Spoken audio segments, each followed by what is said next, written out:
AIUDF leader ने हेमंत सरकार पर संगीन इल्जाम लगाए हैं। असम में माइनॉरिटीज को जहनी तौर पर टॉर्चर किया जा रहा है। प्रियंका गांधी देर आए दुरुस्त आए, ये भी कहा है। रफीकुल इस्लाम में पीएम मोदी हर 2 महीने में असम आते हैं। असम के माइनॉरिटीज को मेंटली टॉर्चर किया गया।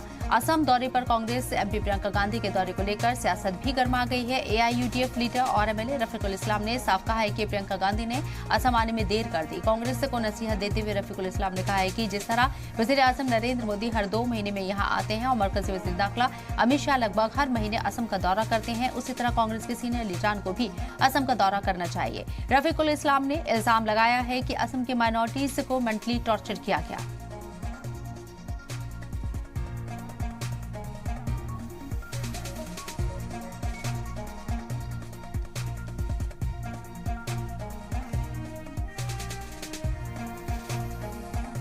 एआईयूडीएफ लीडर रफीकुल इस्लाम ने प्रियंका गांधी के असम दौरे और असम में माइनॉरिटीज के जहनी टॉर्चर का मुद्दा उठाते हुए क्या कुछ कहा, आइए आपको सुनवाते हैं। पहले आना चाहिए था, इसलिए कि बीजेपी की सरकार है असम में। प्राइम मिनिस्टर हर 2 महीने में आते हैं, होम मिनिस्टर हर महीने एक मरतबा आते हैं।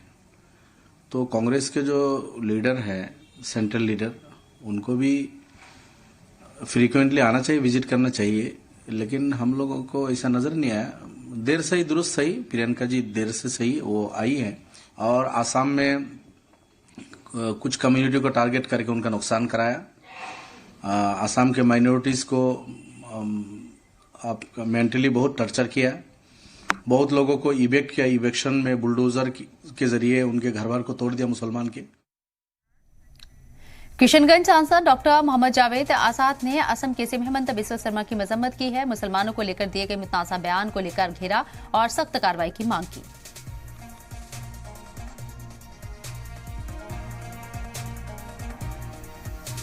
संविधान में हम सब बराबर हैं, चाहे कोई किसी मजहब को मानने वाला हो, चाहे किसी भी फाइनेंशियल स्टेटस का हो, सबकी कॉन्स्टिट्यूशन में बराबरी का हक है।